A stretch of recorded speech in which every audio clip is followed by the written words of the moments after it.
Morning, everyone. I'm calling to order the Water Quality Committee meeting of the North Carolina Environmental Management Commission. I welcome everyone this morning. My name is Donna Davis. I am the newly appointed chair of this committee. So please bear with me as we go through this today. And I want to first of all, welcome everyone, especially our new committee member, Miss Jackie McDonald Gibson, who is a new committee member. I think this is your first opportunity to serve on the committee with us. Yes. So, thank you and welcome. We do have a quorum, and at this time, I'd like to read our notice of General Statute 138A-15. North Carolina General Statute 138A-15 mandates that at the beginning of any meeting of a board, the chair shall remind all members of their duty to avoid conflicts of interest. Under this subchapter, the chair also shall inquire as to whether there is any known conflict of interest with respect to any matters coming before the board at this time. If there's anyone that has a conflict of interest or appearance of conflict of interest, you'd like to make it known now, this would be the time. All right, hearing none, we will move forward with the draft July 12, 2023 Board of Quality. Has everyone had the opportunity to receive and the minutes? Questions or comments?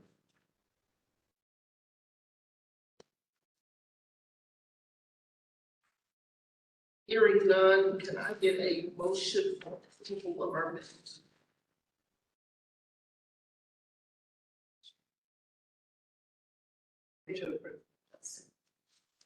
Commissioner Harris moves approval.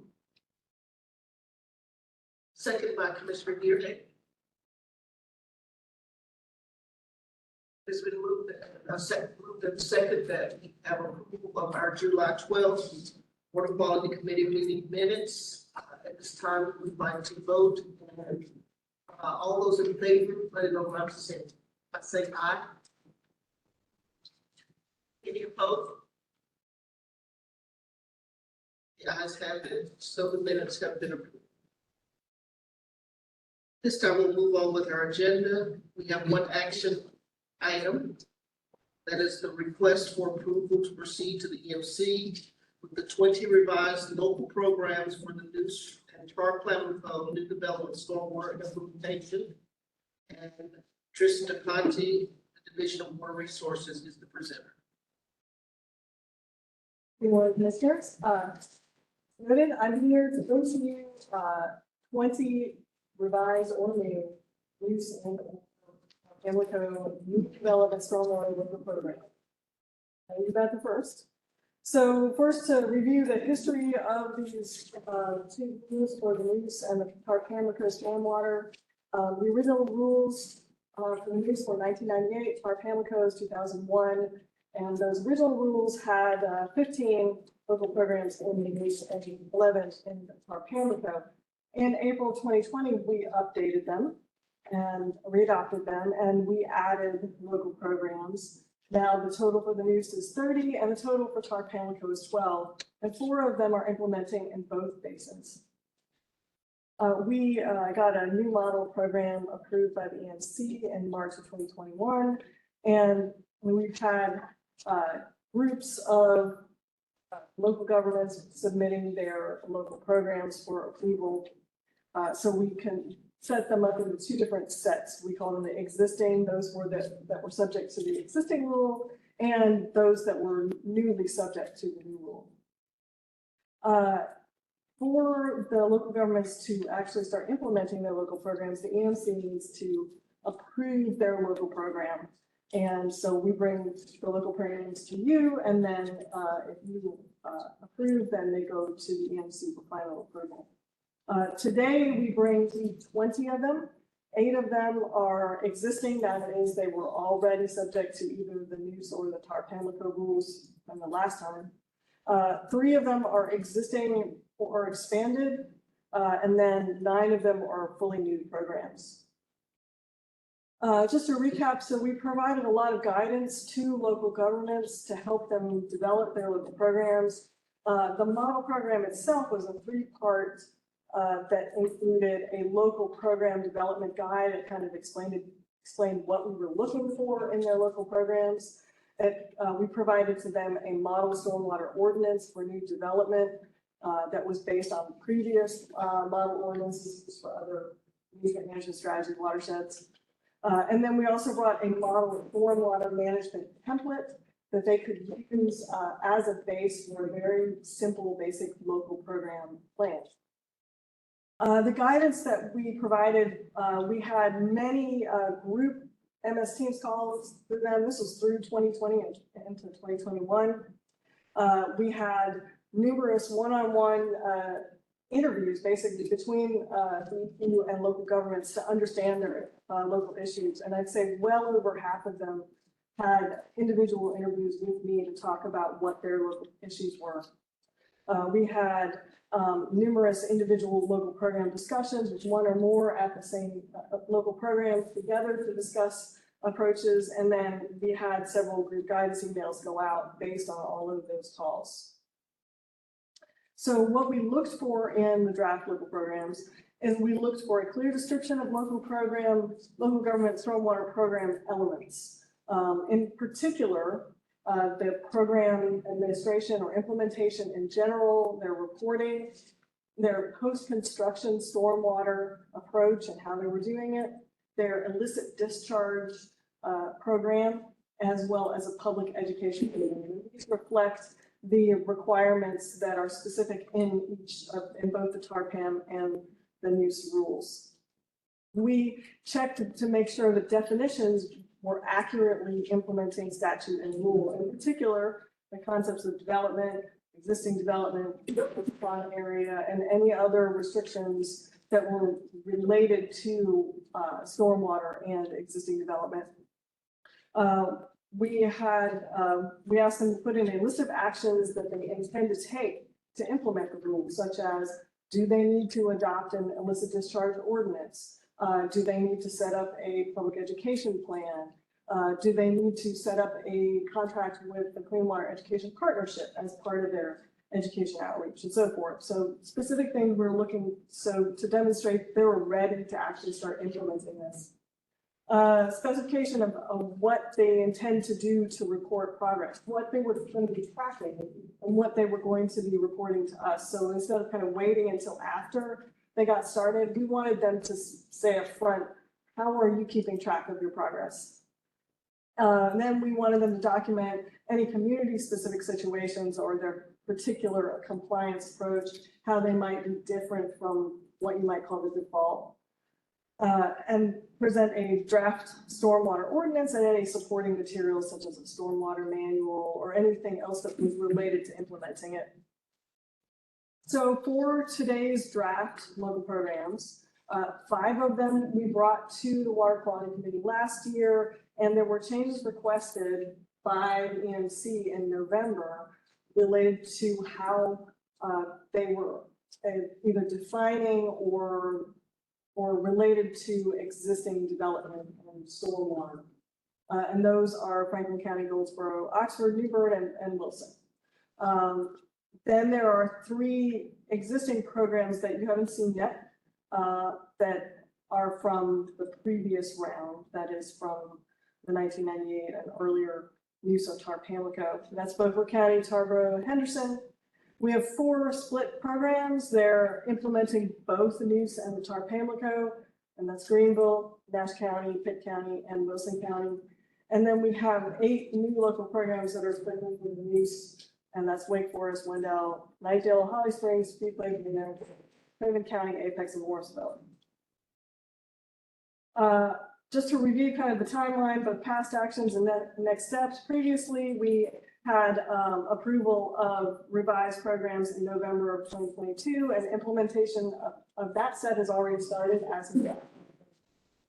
today's set of 20 is here, and provided that you approve that it go to the EMC, then it goes to the EMC in November of 2023. And if they approve it, then we would give them a notification probably by the end of November, early December, that they have 6 months to start implementation of their local program. And then the last set of 5, so we do have 5 remaining that have had issues, either with what has been the contents of their local program or with getting it done at all.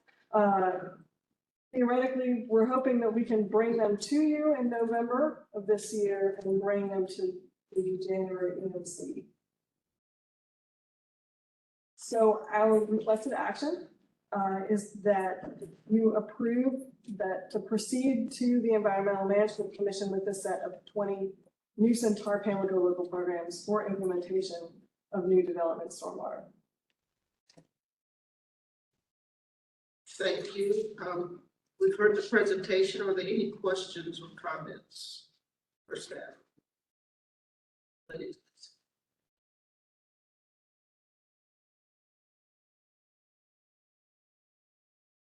I've got some basic questions. Mr. Harris. Chair, thank you. I know the last time we met, we had some and you reported you had 5 left that you may not have heard from at all.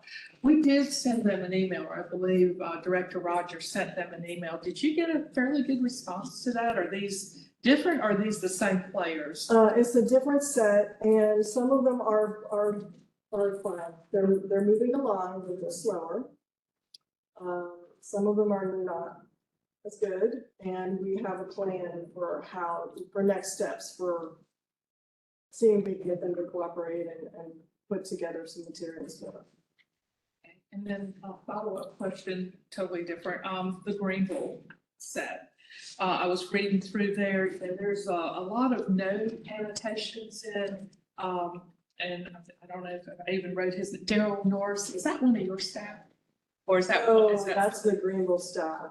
Okay, because it was embedded all over the place, and I'm like, okay, did they move from this subsection to this or whatever those notes are? And I know last time the drafts came in, Yeah. so this is just, I guess, a continuation of that draft. So those notes may not have been executed in what we're looking at to approve today, like Greenville.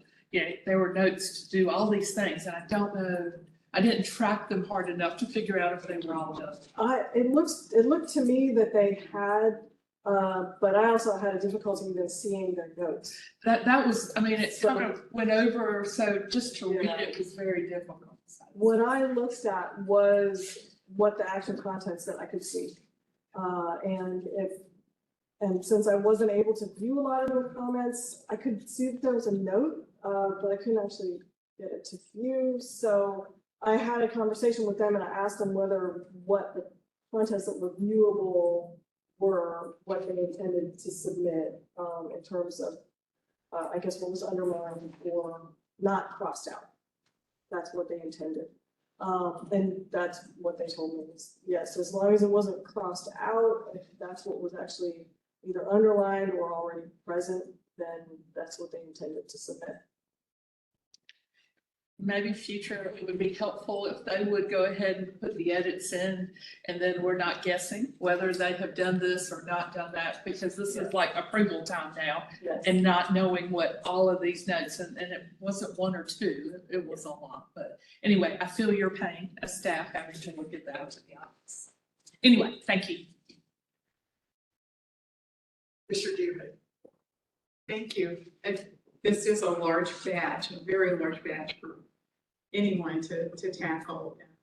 It's been a challenge to get through it all, but I tried to sort them by things that are returning with responses to the division's comments versus new, completely new versus existing reformatting for the new program. So for those that are returning to us, is the division fully satisfied with the response and the revisions you received? The ones that I brought to you, yes. Okay. I found a good deal of variability on a number of topics And you've reminded me that they just have to meet the minimum criteria for satisfaction. But one of them in particular was built upon area. And any remarks you want to make about how varied these definitions are for built upon? If it looked like they were fairly close, if they directly refer to the statute, then I send that check. If they looked like they were fairly close and didn't seem to conflict with what the intent of or the wording of the statute was, then I accepted it. Understanding that some of them seem to use built upon area in a broader sense in terms of their planning approach. But I looked to see whether anything would be causing them to calculate their built upon area incorrectly, as far as I could see.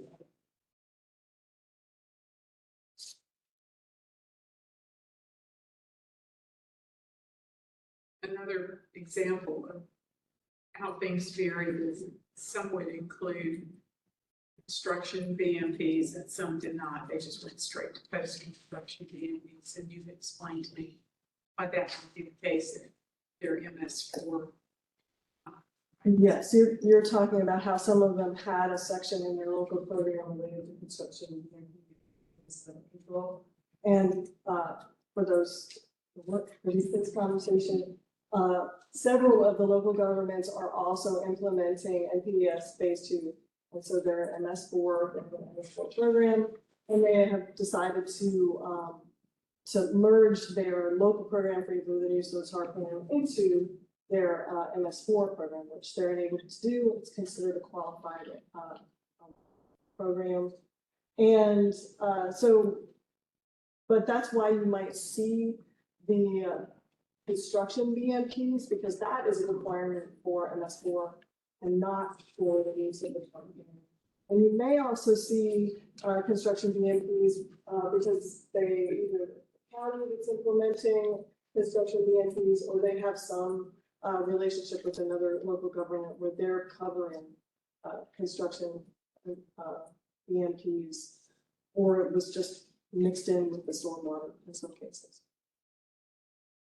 So do the same thoughts apply to some having sedimentation and erosion control rule references and some do not? That's right, yeah. One thing that didn't stand out to me though is that some of the programs, majority of them, listed industrial dischargers that have their own permits. And there were a few that did not. Should we just presume that those programs had no industrial discharge permits? If they mentioned it, it's because it was part of their MS4 permit for their stormwater management plan, and because it's merged, they're merging it between the NPDES and even the use of the TAR PAM, then those listing those industrial discharges is part of that program.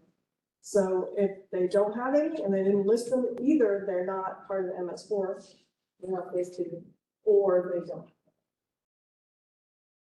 My last general comment was about the types of discharges that are really not enforced, such as car washes. But there was another one listed that brought to mind concerns that we're having with firefighting foam. And does the department have any long-range vision how it's going to address foam discharges from firefighting because of the PFAS issues? I'm not able to answer that. So yes, PFAS, the foam with PFAS is getting taken out, they're getting it replaced. So that happens. In testing sites, would follow up with you on that. But there is product substitution. Yes. More very good. Well, thank you. It's a lot of work. Thanks for all your time. Anyone else? Just one clarification to follow up on Commissioner Deerhake's question about the industrial dischargers. So in this context, what we're talking about are industrial sites that require stormwater permits, correct? That's my understanding. That's why they would have been present in their larger stormwater management plan. That would have been part of their NPS phase 2. So it would not be the same universe of industrial dischargers that we think of in the NPDS, or otherwise the wastewater discharge. That's my understanding. This would something we would want to verify with the MS4 program, but those elements I did not verify with them because I would leave them to the MTDS program. Can you talk a little bit about your review process for these? You obviously been in the trenches a lot with local governments. Do you have staff that review these initially and then they kind of come to you as a final QA/QC, or what is that change? It's just me. Okay. I have a checklist that I made for the different parts. Where I try to both keep track of, are they, what watershed are they in? Are they in MS4? Are they merging it with the MS4? That's not part of, review in terms of approval, but to help us keep track of what are they doing, what might else be going on for them. But then I have different checklists for program administration, for illicit discharge, for public ed, and for post-construction stormwater. And those were developed in two parts, partly working with the NPDS phase 2 program to determine what are the contents of their default stormwater program, because they have a great template, and that's what I based the template for this set on that they can start with. So I started with that to create a checklist. And then I looked through, we have kind of a local program guide that kind of lists the distinction between, what's required and what we really like you to explain to us so we understand what's going on. So it's a distinction in terms of helping us ensure you've got things together. And so I used that, created a checklist, and I would go through their materials, whatever they sent me, to try and make sure that whatever was in their materials was somewhere, everything on that checklist was there.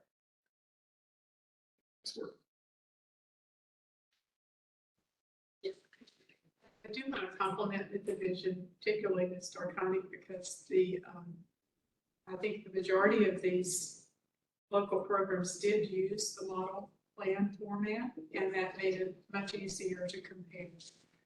So thank you. The basic question I should know and I don't. Does this come back around? Is there a renewal? When do we go back through this again? And the reason I asked is for like the improvement things, and I know we're just getting through now. Is this a cycle we're gonna be in here, or? This is a one-time for this version of the rules. Okay. So it's not like the MS4, MTS MS4, where they do like a 5-year renewal. This is just when the rules change, then we have an opportunity for them to update the rule. So 10 years from 2020, we'll start to update the use of tar panel for stormwater rules. Yeah, and I was just thinking of consultants that work with these municipalities. I know that was one of the things I remember hearing, that each one was so different. It was hard to provide that service when the playing field was pretty large. So, okay, lessons learned we may remember in 10 years. So thank you. I appreciate it. Is there no more questions? I just have one question. I noticed that about half of this cohort was new. Are there any communities on the horizon, areas, jurisdictions that might be bringing toward having to go through this process that you're aware of?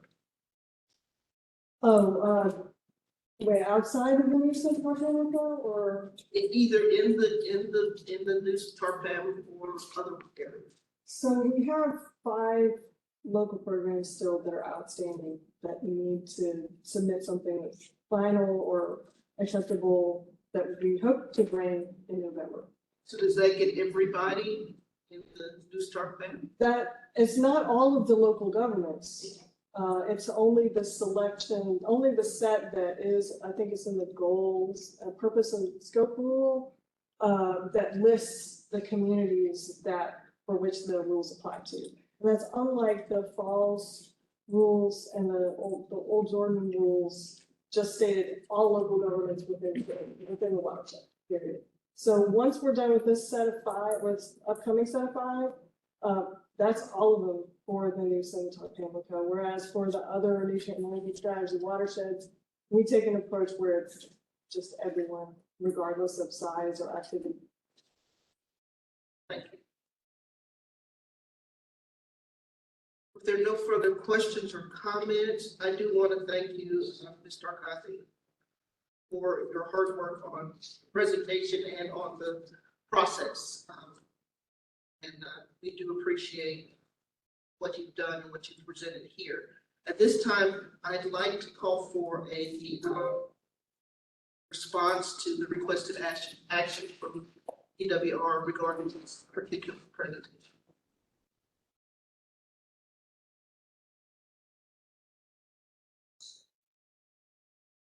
Mr. Geary. So we need a motion to approve, basically. So I will make this motion to approve, and outside of the motion, I do want to comment that because I serve as ex officio on the Sedimentation and Erosion Control Commission, I see that they have one person dedicated to program evaluation who goes around the state and checks on the status of their implementation of their plans. Continues to encourage them to find the resources that they can to staff someone to do that. So motion to approve. We have a second. Second. It's been properly moved and second that we receive the division's request to proceed to the Environmental Management Commission with a set of 20 new Centaur Pamlico local programs for implementation of the new development stormwater rules programs. At this point, we'd like to take a roll call vote. Well, at this point, then we'd like to proceed to vote. Are there all in favor? Aye. Any opposes? Same sign. It's been moved and second and approved by vote that we proceed to the EMC with these 22 Centaur Pamlico programs. Thank you very much, and I guess we will see you at the EMC in November. Moving forward on our agenda, we have no items for the September EMC meeting. At this point, I'm just getting used to this. I don't have any future committee interest to present today, but we do have director's remarks from Mr. Richard Rogers. Thank you, Madam Chair. Just again, Trish, thank you so much for all the work and effort that goes into these plans. Glad that you're continue this process.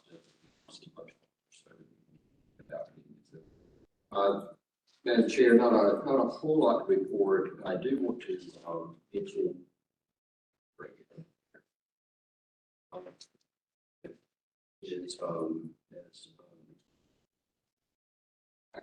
vacancies are always a top priority for us. Like mentioned with air quality, they have 20. We're down to 60. So we're excited about that. If you recall, a year ago or so, or even less, we were right at 100. So we're making some improvement. Obviously, in our administration plan, we eliminated some. But the report is we've got 20 positions that we are filled, waiting for folks to come in. And that's great news. Obviously, we continue to have some turnover. We're in the process of filling several important positions, section chiefs. John Hennessy, who's been a long time in work quality and compliance, will be our regional section chief. So I'm excited to get him on board in that role. We're in the process of being section chief for our permanent divisions related to 401, the 401 DOT program, our AFO program as well, so, and also our non-discharge program. So we're excited about that. The effort has come from our hiring managers who continue to repost these positions. When people don't accept our salaries, we keep going after it, and HR has done an excellent job there. I will hold further comments about further activities today until right after the meeting, but that's all. Thank you very much. At this time, my closing remarks, I would like to thank prior Chair Marion Derhake for all of her help and support in the transition. She provided me with a lot of guidance and notes, and as I stumbled through this, I'm sure she provides some continued assistance as we move forward. But I do appreciate every efforts to help me get up to speed so that I can fulfill this position. I also want to thank staff, particularly Karen Higgins, who met with me and helped me get used to the process about preparing for these meetings and making sure that I have what I need so that I can function effectively as chair. So I do thank the staff, Mr. Rogers for his support, and all of the other staff that we have made me feel welcome in this role and provided me their support. As far as I understand it, there are no other comments. We can call this meeting to a close and proceed to our other activities. I do commend the community college for the location they provided. Beautiful community. I've never been to Morehead City before, and I am very happy to be here. And thanks so much for their support and helping us carry out this meeting today. Right. Everybody else, you know what to do, right? So let's talk about next steps today just a little bit. We are